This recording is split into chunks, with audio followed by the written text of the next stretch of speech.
All right, well, I'll hand it over to Melanie, who's going to give a little introduction of the food safety community of practice and some of that context, and then we'll head into the presentation. Yes, thank you, everybody. My name is Melanie, and I'm a team member with the Wallace Center. I'm based in Washington State, and I support the food safety and quality community of practice. I know that a lot of you here are value chain coordinator, community of practice folks, and we have some food safety COP folks here as well. So Phil, who's going to be facilitating today's conversation, is our wonderful food safety and quality community of practice facilitator. And we bring together a diverse group of folks who talk about all things food safety, from new standards coming down from the USDA, to even just like small scale practices. Of late, we've been talking about sanitizer. And so, it's a really great space to really just dive into all of the nuances of food safety and how we can continue to have safe practices within our farms and food hubs and food bank operations. So we meet every first Wednesday of each month. And our next meeting is on June 7th. And we meet at 10 a.m. I'm going to put all this in the chat. We meet at 1 p.m. Eastern every first Wednesday of the month. I'm going to put all the information in the chat and how you can register for the call. We also have a discussion group if you would like to see what we've been talking about in food safety. And then I'll pass over to Phil if you want to add anything else about the food safety community of practice as well. Yeah, in my breakout, we were talking about, Erin had mentioned that she saw the discussion thread on the Food Systems Leadership Network about vinegar as a sanitizer. And I was like, yeah, you wouldn't normally think that you could spend an hour talking about sanitizing with vinegar, but in the food safety and quality COP, we can. So we get way into the weeds on things, but it's always a really good conversation. So are we ready to roll? Yeah. Everyone feel like their juices are flowing? Okay. So we have a lot of ground to cover in a short amount of time. But thank you all for hopping on today. Welcome to the Food Safety and Quality in the Value Chain presentation. So you'll be hearing from me for a little bit at first. I'm going to try to set the stage and set some context around where food safety and quality kind of fit in value chain work and where it fits in the value chain itself. And then you're going to hear from my colleague, Mariel Borgman, talking about what we like to call as the yellow brick road of food safety. And then we're going to hear from Bryan Crawford-Garrett from the New Mexico Farmers Marketing Association and what this can look like in practice. They have a project down there that does a really good job of tying all three of these things together, the food safety piece, the quality piece, and the value chain coordination, all wrapped up into one really cool project. So let's do it. All right, next slide, Melanie. So why are we talking about this today? So when we're talking about food safety and value chain work, when I first started in local food systems work, value chain coordination and food safety were very inextricably tied. They're very wound together. And the reason why is because we were talking about food hubs and trying to get, aggregate food, local food together and sell it to larger institutions. And they were requiring some type of food safety certification, and it was a barrier. So all the conversations were, how do we get over this obstacle of providing some kind of food safety verification so that we can now access these larger markets? That was kind of the genesis of the USDA Group Gap project years ago. And since that time, those two bodies of work have kind of drifted apart a little bit. You kind of have the value chain work over here working on this stuff, and you have the food safety people over here talking for hours on end about vinegar and water testing. And we thought, it's probably time to really start bringing these two things back together. And where they fit is because when we're talking about value chain work, we're trying to weave together this strand, right, of trust between different members of the value chain so that transactions can flow. And different parts of that strand are things like pricing and packaging and logistics, but also food safety and quality. And if you're trying to weave that together so that you can build this value chain, if food safety isn't a part of that, then that strand can start to fray and unravel, right? And it can become an obstacle again. It's really hard to be an effective value chain coordinator without at least a working knowledge of different food safety requirements, or what the members of the value chain that you're working with are having to go through, what they have to meet to participate in different value chains. So that's kind of like where this presentation had its beginnings in. We can move to the next slide. So let's start at a really high level and talk about what's it for? When we're talking about food safety, what is food safety for? I was just looking at some of the words got twisted a little bit there, but when we're talking about food safety, we're talking about the implementation of best practices to reduce risk of foodborne pathogen contamination. So implementation in terms of, it's not just an idea, it's not just, maybe I have a food safety plan written, but it's actually a part of what I do every day on my farm, in my food hub, in my operation. It's woven into everything that I'm doing. It's implemented. Everybody, member of the staff are following it, etc. And it's implementation of best practices, so industry best practices, whether that's coming from a food safety standard, which we'll get into a little bit in more detail here shortly, or just general good practices. It's not just what I think I should be doing. It's established best practices, all in the service of reducing risk. So I saw some things in the chat about questions about risk management. So when we're talking about risk can kind of be a slippery term. But the real definition of risk is the effect of uncertainty on an intended outcome, right? So I have a goal, I have an intended outcome, I have something that I'm working towards, I'm trying to achieve. And what effect can uncertainty have on me being able to achieve that? If my goal, my intended outcome is to deliver safe food to my buyer, right? If I want to deliver food that is free of pathogen contamination, that's not going to get anybody sick. If I don't have anything in place to either prevent that, following industry best practices, or try to mitigate that in some way, that risk is pretty high because the level of uncertainty is high. The food itself might still be fine, it might still be safe, but I can't be really confident in it because I don't really have anything in place to reduce that risk. So all of these food safety practices that we talk about on a monthly basis in the food safety and quality community practice, things like proper hand washing and employee hygiene and water testing and sanitization and cleaning schedules and properly handling manure and compost, all of these things are all designed to start reducing that risk.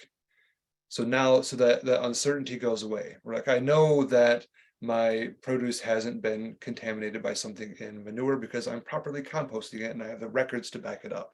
I'm reducing that level of uncertainty. I'm reducing the risk.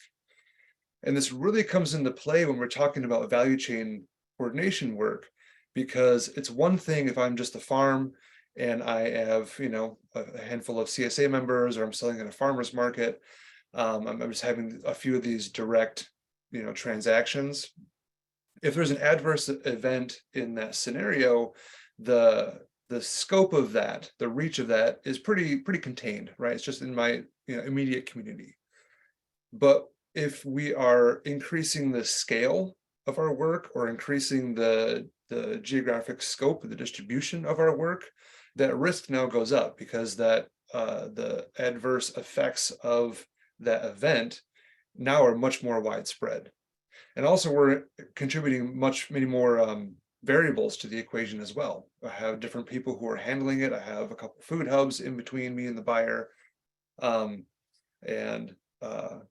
so all of this contributes to that increase of risk, which makes the implementation of best practices much more important to continue to reduce that risk as we scale things up.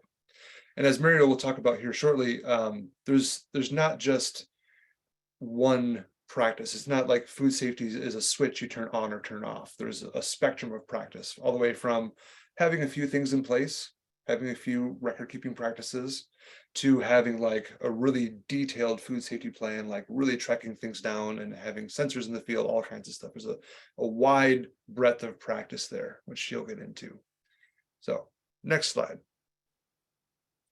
So 9 times out of 10 in value chain coordination work, when we're talking about food safety, we're talking about some level of verification or certification. You know, there is, you know, we do talk about the actual practices, but we're really talking about like some form of certification. So what are we talking about when we talk about that? Again, as we're weaving this strand together between transactional partners in the value chain, we're trying to build that trust and build those transactions at a smaller scale.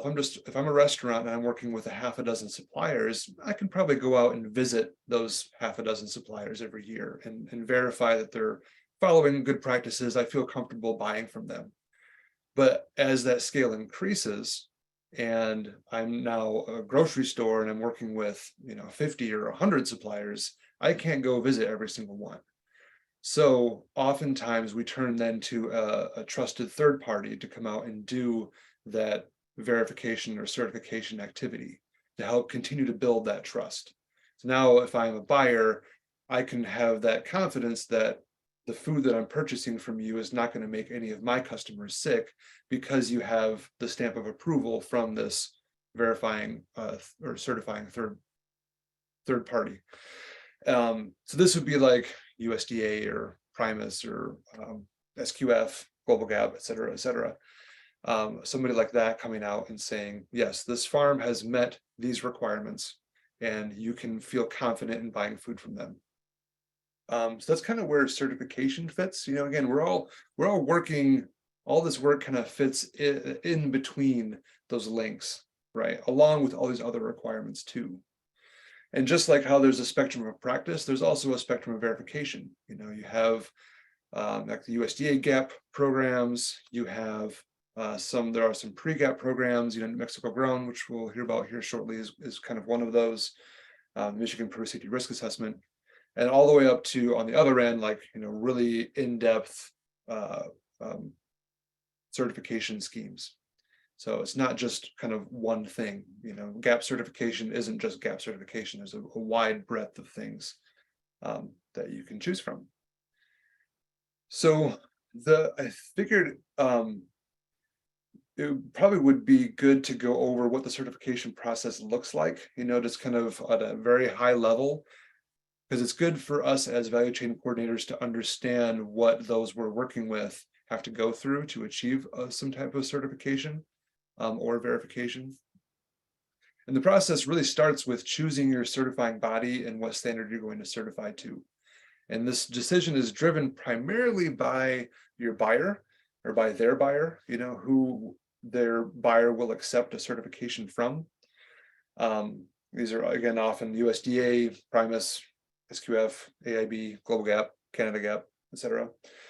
And then the standard that you're going to be certifying to plays a role in here as well. You know, USDA isn't just USDA, it's USDA GAP or GIP, USDA Harmonized, USDA HGAP Plus, etc. Oftentimes certifying bodies will have different standards, or they often call them schemes, that you can certify to. And if the buyer doesn't really have a preference or doesn't have a specification, you know, then you just choose based on price, availability, you know, what aligns with your values, etc. From there, then you implement your food safety plan based on your chosen standard. So if I'm going to be certifying to the harmonized standard, I need to make sure that my food safety plan meets the requirements of the harmonized standard. Those can all be found online. The thing that I always stress here to people that I'm working with, this slide actually comes from a presentation I gave to a group of farmers in Illinois about what it's like to be GAP certified. And the thing that I always stress is, like, make sure that it works for your operation. You know, templates can only get you so far. If you just download a template off the internet and fill in the blanks, you know, that'll get you part of the way there. But you really want to make sure that these practices, whether they're, procedures or record keeping practices or things like that, are fully integrated into how you work, how your operation works, whether you're a farm or a food hub. Because if something is kind of like outside of your normal process, it's likely going to get forgotten or just become cumbersome at best. make sure it's fully implemented into what you do. From there, it's time to schedule your audit. Auditors get busy in the summertime because usually we have to see things during harvest activity, during harvest time. So make sure you get on the schedule early. And depending on how your audit goes, you might have some corrective actions you might have to do. There might be other follow-up activities such as unannounced audits that you'll have to do to wrap up the cycle. And from there, you keep it up and you improve as you work towards the next year. Food safety certification is an iterative process. You never achieve food safety. It's always a thing that you're working towards and trying to get better at every time. So that's kind of a real brief overview of the certification process. And I'd be remiss if I didn't mention group gap. It does seem as how I've been involved with it for so long. Go ahead and jump to the next slide.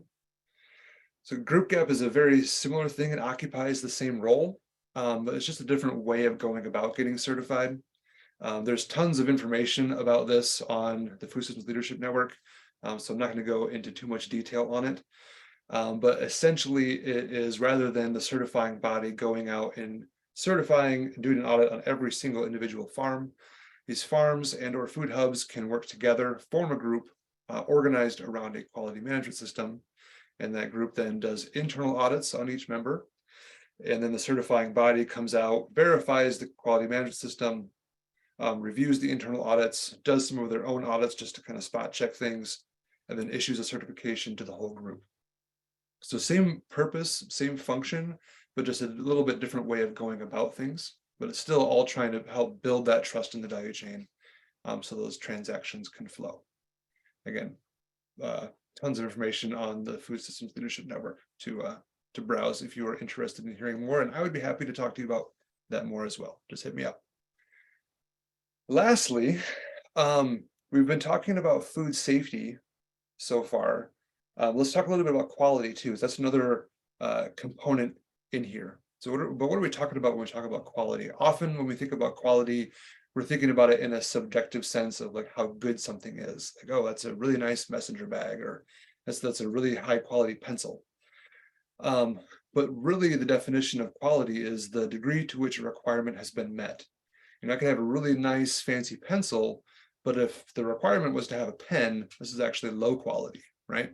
It's all about meeting those requirements. And it's important to understand this because everybody, whether you're a transactional partner or a support partner, everyone's coming to the value chain looking for something, looking to get something out of it, right? They're coming to the value chain with requirements. Buyers are going to have things like food safety requirements and volume, size grading, price, delivery pickup times, temperature, different varieties. A farmer might be coming to it looking for payment terms and price on their end, growing practices, geography, equity, demography, and so much more, right? Everybody's coming to it with something. And again, it's not just the people who are transacting with each other that have those requirements. People who are playing the supporting role are adding requirements to the mix as well. So if you are an organic certifier, you are bringing requirements to the value chain on the different growing practices. If you are an organization working to build value chains, right? You're trying to work only within a certain geographic region. That's a requirement you're bringing. All these kinds of things feed into this work. And so much of a value chain coordinator's role is managing these different requirements, right? You're trying to manage those interconnected bits in between the links in the value chain. So value chain work really is quality work. They're kind of one and the same. And then if you're managing requirements and if you build a system around managing those requirements, well, now you have a quality management system. And so I thought I'd throw a plug in here for the How to Build a Quality Management System course on the Food Systems Leadership Network. And it's video-based, self-paced, fun to check out if you're interested in more of that. But that's kind of how all of this ties together. I hope I was able to kind of set the stage and kind of build some of the context for how value chain work and food safety and quality work are really kind of almost two sides of the same coin. It's all part of the same thing that we as value chain coordinators try to do. But at this point, I'm going to stop talking and turn it over to Mariel to talk more about the yellow brick road of food safety. But I'll be here for questions later. All right, thanks, Phil. I think you set it up great. Next slide, please, Melanie. And you can actually just go really quickly past this one. This is just talking about our civil rights policies and how Michigan State University programs are open to all. So my name is Mariel Borgman. I'm a community food systems educator with Michigan State University Extension. I cover the southwest part of the state, but I do a lot of statewide work on farm to institution, supporting CSAs and beginning farmer networks and things like that. So all of that kind of ties into value chain coordination. I'm thinking I also need to be in this community of practice sometimes too. But today I'm here representing the food safety folks, and a lot of my work does overlap in both areas because of so much of my value chain work relates directly to food safety. So today I'm going to talk a little bit about what we've lovingly termed the yellow brick road to produce safety assurance. I have to say I'm going to disappoint you because the infographic that I have has a blue road, but you can pretend that it's yellow in your mind. So go ahead, next slide, please. So this is our Michigan Farm Produce Safety Roadmap. I wanted to share it with y'all today. These are very specific programs to Michigan, some of them, but you could just as easily create a resource like this for your own state. And I think it's really helpful to kind of show the steps that farms may decide to take along their journey from just learning about produce safety to actually maybe making the decision to go for a verification or certification program. So we'll walk you through kind of the map that we've laid out for farmers in our state. Next slide. All right, so our roadmap starts out with produce safety education. So whether we're working with brand new farmers or established farmers who may not have done any produce safety work before, we generally advise that they take a class or do some self-study about produce safety, maybe working with our extension folks, just taking some courses that we offer or exploring our website just to get an idea for what the heck is produce safety? What does this mean on my farm? And sort of doing an initial mental evaluation of where you may be at as a farm and making some of those practices happen on your farm. And then the next step after kind of getting to know what this produce safety landscape looks like for farms would be to go through a risk assessment procedure. And in Michigan, we actually have a really great risk assessment program. That's not only a document that you can follow for kind of a self-assessment, but we also have technicians who can come out to the farm and work on that with folks. And their services are free and confidential. They're based out of our local conservation districts. So it's not a regulatory program. It's very much an educational program. And it's really awesome. So I'm sorry if you're not in Michigan and you don't have technicians, but maybe your state can get some funding to get folks like this too. So I'm going to pop a resource in the chat if you'd like to learn a little bit more about our produce safety technical assistance programs like the risk assessment. And the link to the risk assessment is actually on that website if you'd like to go through and read what all is into that. It's very much aligned with Food Safety Modernization Act produce safety rule standards. And so that was part of the point, is making sure that by going through this risk assessment, that farms would also be able to know how they stand in terms of compliance with FSMA. Next slide, please. Then once the risk assessment has been completed, we encourage folks to put together a written food safety plan. And we have lots of templates and resources available that we share with farms. There also is a way, if you complete a written food safety plan and you're working with those produce safety techs, you can actually get a certificate from them that you've completed a risk assessment and written a food safety plan. And that's a new program that we have in our state. Then once you've gotten some of those basic steps down, and some people do this in reverse order, which is go to a FSMA produce safety rule training as their very first introduction to produce safety. And that could be done, but that course can be pretty overwhelming if you're brand new to produce safety as well. It's 8 hours of lots of technical information. So we tend to recommend that folks kind of get the other pieces in place first, and then take that official produce safety rule training course, especially if they need to take that course to be in compliance with FSMA. Next slide, please. Then kind of moving along the road here, you learned about produce safety basics, you've figured out what that looks like on your farm, you've learned about FSMA and how that affects your farm. Then it would encourage farms that are covered under the produce safety rule to do an on-farm readiness review. And in our state, those are done through our produce safety technicians in partnership with Extension. And so that can be requested on that same website, which I shared in the chat just a moment ago. And then the last step in the process that we recommend is pursuing food safety certification, especially if a buyer is requiring that of you, or if you want to get into a new market that would require you to have that certification. And so we have many options, and we'll outline some of those on the next slide as well. But that could be through USDA or through another third-party supplier. Next slide, please.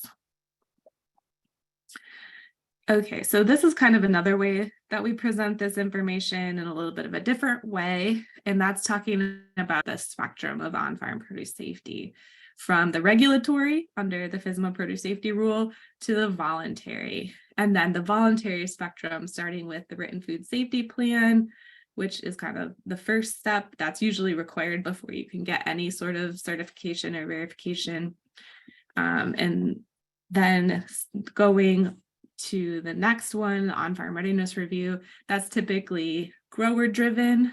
It's really geared at preparing folks for regulation. So essentially it's getting them ready for a FSMA inspection. And then same with that risk assessment, that's generally also kind of geared at getting folks ready for regulation. It's grower driven typically, although some buyers in Michigan are starting to use the produce safety risk assessment program, which is interesting and cool. And it can also prepare you kind of as a first step if you're thinking of going for a third-party certification as well. So that the risk assessment and a verified risk assessment with a produce safety technician is kind of a good first step before diving into a third-party certification. And then we have our third-party certifications either through USDA GAP with the group GAP, as Phil presented, as being a great option for doing that. And then those other third-party certifications. So a lot going on when it comes to produce safety. And I wanted to talk also a little bit about some of the research that we've done on the institutional buyer side of things, because there are so many ways for farms to show what they're doing when it comes to produce safety, everything from having written SOPs, a food safety plan, to getting these different certifications or verifications. So we wanted to know what the institutional buyers are asking for and what they think of these programs. And I know we're kind of running short on time, so I'll just summarize a little bit. We've done a couple of surveys on this. I would say the majority of our respondents have been school food institutions, but we've had a variety of others as well. And in general, institutional buyers are not really familiar with the requirements that farms need to meet under these different programs. And so this has kind of caused us to do and focus more on educating buyers as to what these programs are, what actually are safe food practices on farms, and what kinds of things they may want to consider when asking for various proof that folks are doing things to produce food safely on their farms. So just over 50%, 54% require some sort of produce safety verification. About a third of our respondents don't require anything at all, and a good percentage are not sure what they require. So in addition to not really knowing what farms need to do to to make food safe. They don't really know or have requirements. Some do. And then when they do have requirements, that's typically not driven by the buyer. It's driven by, in about a little over a third of cases, a compliance department for the food service management company. Just about a quarter of cases, it is the food service director. And then a good portion also responded that they didn't know. So there's a lot of uncertainty around this still, and we're trying to work to educate folks about what actually it means to be producing safe produce. And one of the interesting things that we found was when buying directly from a farm, a lot of times buyers are looking for a food safety plan or manual, but if they don't know what they're looking for in that manual, it's not much use. So we're really trying to do education on the buyer side through our Michigan Farm to Institution network to try to clarify some of that. So I'm going to put a link to some of the resources we've developed on a website in the chat so you can explore that. And with that, I'm going to pass it along.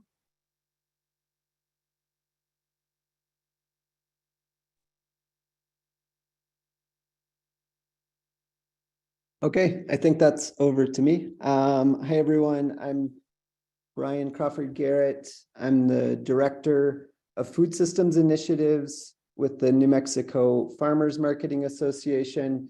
And I'm going to provide today an example of food safety and quality in the value chain through a program that's going on in New Mexico. Next slide. So just very briefly, the New Mexico Farmers Marketing Association, or NMFMA, has been around since 1994 and works to strengthen the local food system by supporting producers and cultivating networks to create a healthier New Mexico. Next slide.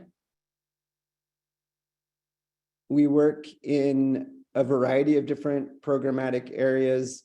A couple of those include supporting farmers, providing technical assistance and training to producers, as well as advocacy, nutrition education, food access, and community awareness. Next slide. And so now I'm going to talk about New Mexico Grown. And this is our state's institutional local food procurement program. It's an initiative that's supported by state leadership and state agencies, along with a lot of community partners.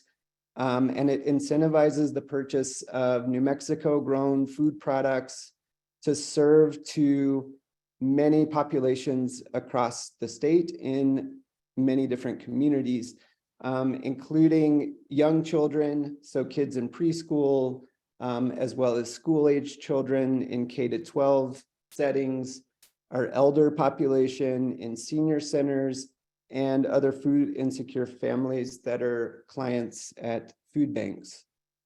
And New Mexico Grown really works to foster links between institutions and local farmers, ranchers, and other food producers. As I mentioned, we have a variety of different institutional buyers right now that are participating. And our products currently include produce, as well as nuts, grains, and legumes, as well as a number of different meat products. And this includes some minimally processed goods, such as juices or dried fruits, as well as some minimally processed, culturally appropriate foods. Next slide. And New Mexico Grown is a way for the state to really support local producers economically, while also increasing access to healthy local food for our communities and across multiple generations. So it also supports farmers and ranchers as land stewards, and those who take care of the land and improve the ecological benefits through their food production practices. It increases access to high quality products, and ultimately is aimed at strengthening our local community food systems.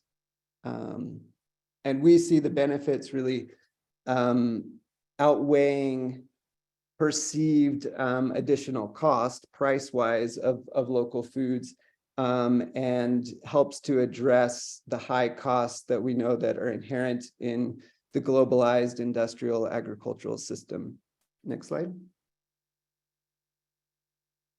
So the approved supplier program is connected to New Mexico Grown, and it's the entry point for producers to be able to sell through New Mexico Grown to institutional buyers.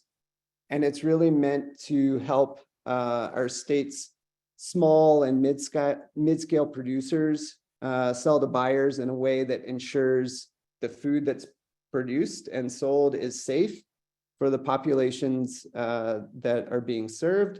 And it also reduces the administrative and financial burdens that often prevent smaller scale producers from participating in these types of programs. So the approved supplier program is really tailored to the needs, the specific needs of New Mexico's producers, as well as the buyers. And at its core, it's trying to really promote local producers feeding their own communities. And the New Mexico Farmers Marketing Association manages the approved supplier program on behalf of the state of New Mexico. And through our work with Phil, we've also established a quality management system for managing the approved supplier program processes. Next slide. So here you can see kind of, in the middle, this mantra of food safety being good business. And, we really make sure that food producers, through food safety and quality assurance, are aware of the risks associated with food production, harvest, aggregation, storage, processing, distribution, and that producers are able to address and manage those risks. So the approved supplier program kind of helps in that process. We know that all producers want to produce the safest and best food that they can for their customers, and the approved supplier program supports them to be able to have the knowledge and systems to be able to do that. So I'll talk a little bit more about this, but we have food safety and quality assurance requirements for non-meat and meat products alike, and those are those vary a little bit. And then really want to make sure that the food safety and quality assurance practices are maintained, especially because a lot of the populations that are served through New Mexico Grown are vulnerable populations. And then the NMFMA and partners also provide training and technical assistance to help producers meet the food safety and quality assurance requirements. So the NMFMA and partners, for example, provide training to farmers in very practical oriented food safety practices. And this training program was developed a number of years ago in partnership with a number of different organizations across the state. And we use a network of food safety trainers who are based in different parts of the state to deliver those trainings, both in online as well as in-person settings. And those trainings are one of the ways in which producers are able to access the approved supplier program, along with an option of going through a Produce Safety Alliance training or a third-party type of audit to be able to access the program. Next slide. So as I mentioned, the requirements do differ based on, if you're you're trying to sell produce, nuts, grains, legumes into the program, or if you're trying to sell meat. As I said, for individual producers, that means third-party certification or the food safety training plus the completion of an on-farm risk assessment or a food safety plan. And then we have slightly different requirements for hubs and distributors that is moving towards HGAP plus or equivalent certification. Next slide. And then on the meat side of things, I'm not going to go into too much detail here, but we do have a number of different criteria and requirements for meat producers to sell meat products to New Mexico grown buyers, as well as a way in which the program has defined locally New Mexico grown products for meat. Next slide.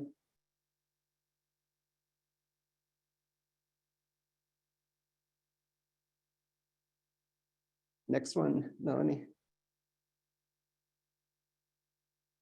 So as I said, the NMFMA and partners, we do offer online and in-person food safety trainings.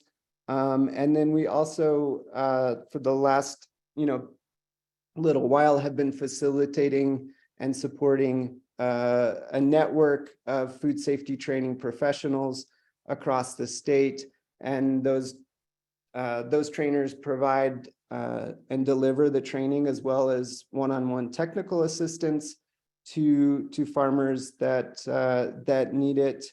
And we're also trying to build out that network so it can really be a space for learning together and addressing common challenges on the trainer side of things as new regulations come up, and just as questions arise from doing the food safety trainings. Next slide. So this may be a little hard to see, but I also just wanted to mention that, if we think about this kind of over the past 10 years, there has been a lot of growth in New Mexico grown. As of the 2013 and 2014 school year, there was about $65,000 statewide that was going for local food purchase, and that was reaching only 12 schools. There were less than 15 suppliers participating at that time, and the food safety standards were incomplete and inconsistent in how they were, how they were rolled out and managed from the buyer side. And then about 5 or 6 years ago, through a kind of confluence of putting in place a tier 1, tier 2 training program that really targeted smaller scale producers who are the ones that are often left out of these types of market opportunities, as well as a more formal establishment of New Mexico grown. Through that process, the New Mexico grown program has just kind of grown and expanded over the last 4 or 5 years to where now, the school year we're getting ready to go into, there are more than 150 buyers. Sorry, that 500 is a typo. More than 500 or more than 150 buyers. That's including, schools, senior centers, food banks, and preschools. There's approximately $5 million, and that number is still to be confirmed, but that's more or less the size of the program now that will be able to go to local procurement. And nearly 200 food suppliers that are selling either direct to institutional buyers or going through hubs and aggregators. So, you can really see kind of the expansion of this program over time. Next slide. and this is the last one. But you know, I would say this New Mexico Grown is definitely still a work in progress, and there are a lot of challenges, but you know, food safety is and has been and will continue to be really at the heart of the approved supplier program and New Mexico Grown. The approved supplier program really is trying to help grow and diversify the base of New Mexico producers that are selling to institutions, providing those market opportunities for the producers, and then the quality assurance for the buyers. And then ultimately, as I mentioned, it's really about you know, local producers feeding those who are other members of their communities.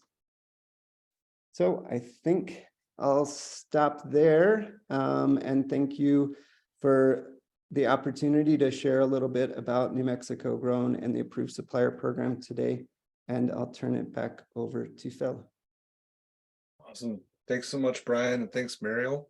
You know, I think the New Mexico Grown program is so cool, and why I thought it'd fit this presentation really well is, you know, if I'm a farmer in New Mexico, I can go and take these food safety trainings that then prepare me and help me write a risk assessment, which then, once verified, gets me on an approved supplier list, and I can start selling into schools, and my business can grow to the point where now I have the experience, I have the resources, and I have the support to then go, if I so choose, to a third-party certification and expand that market opportunity even more.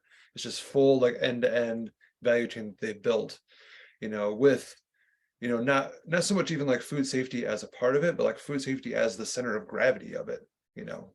So it's really, really cool work. So yeah, I guess we'll get into questions now. We have about 8 minutes or so. I think the first one here that I'm seeing in the chat was probably directed towards you, Brian. Is that $5 million allocated from state funding, or do you all raise that independently as a nonprofit or as part of LFPA, et cetera? Oh, I see, I already answered it. Ha! Never mind. What other questions do you have for me or for Mariel or for Brian? There were some questions earlier after the breakout groups. I noticed Phil in a lot on transportation. Oh, okay. And so I'm wondering first if you could just talk to who's responsible for food safety during transportation. And yeah, that's the first thing, and maybe then get into some of the other questions people had. Yeah, so I mean, whoever's doing the transporting is going to be responsible for the food safety of it. You know, we always talk about how one of the most interesting points in food safety work is when product changes hands. You know, when somebody says, okay, this no longer belongs to me, it belongs to you, and now you have to take it for the next step of the journey. So keeping in mind, you know, all of the food safety stuff when it comes to cleanliness and sanitation, and making sure it's not being transported with potentially contaminating other things. But the biggest thing that is very important with all of that is the traceability aspect. So if there's like a lot code or something, being able to trace that product all the way through the value chain as it's changing hands is really important and can be kind of tricky.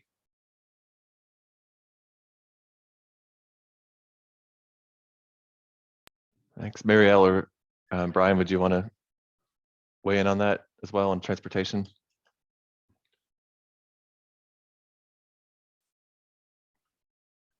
All right. There was a follow-up question on that about resources, like where could someone go for, you know, a checklist related to that? I think there's people can find farm safety produce checklists, but other specific resources for transportation and things to look at. Yeah, I mean, there's a lot of information on the Food Systems Leadership Network. There is a ton at the Food Safety Clearinghouse. There's a ton of stuff there. The link that Mariel shared too, the produce safety, Michigan on farm produce, MIOFPS.org, has a lot of really good stuff, and they have I think a monthly newsletter too they send out that's got a lot of really good stuff in it. You know, when it comes to like we talked about, food safety isn't just food safety, you know, there's the spectrum of practice.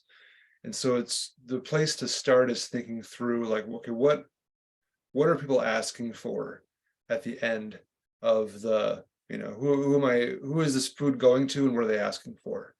Starting there, you know, are they asking for some type of certification or some type of verification or a certain set of practices, and then kind of working from there. If there's nothing, then, you know, you can look at one of these websites and, you know, just grab some resources and follow some best practices. But it's a very, it depends answer, I guess.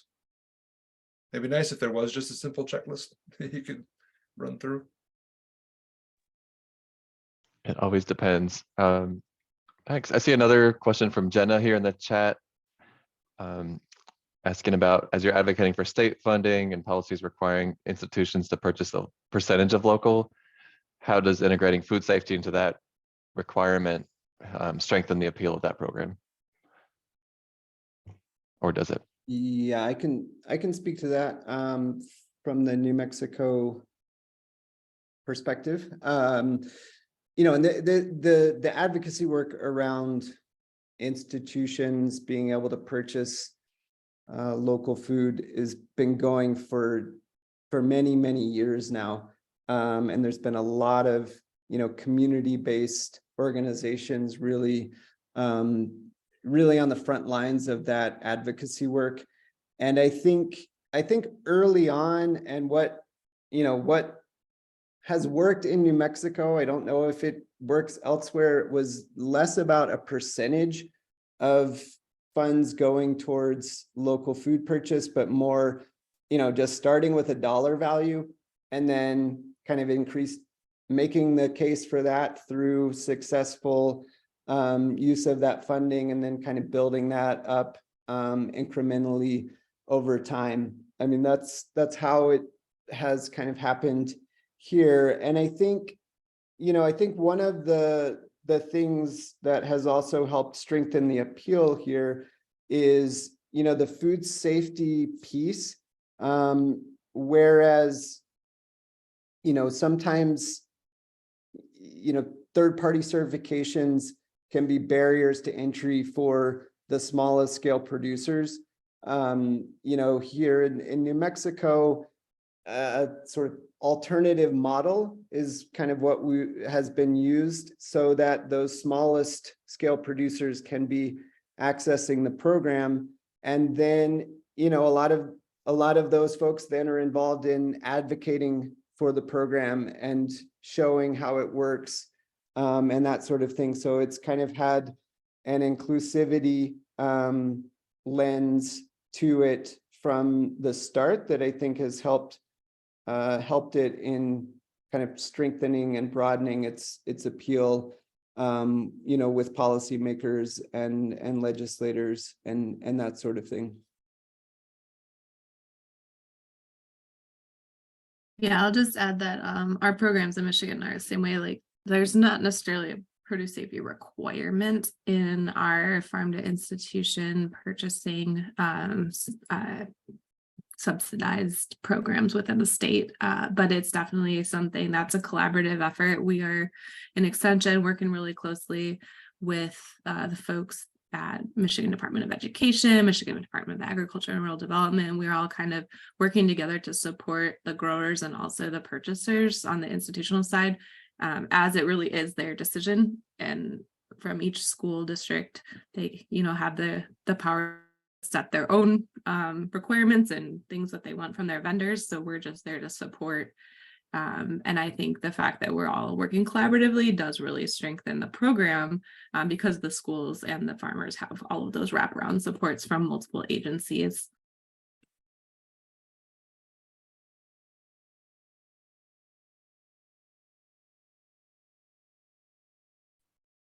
Any other questions? I'm going to drop my email in the chat as well, in case you remember a question afterwards and want to reach out.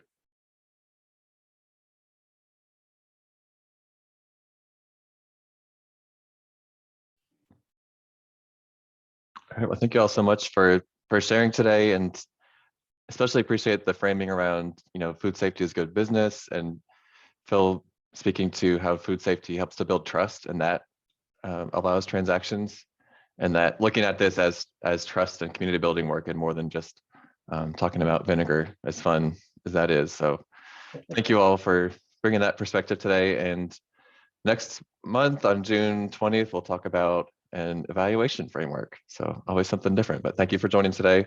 And thanks again to our presenters. Thanks all. Thank you. See you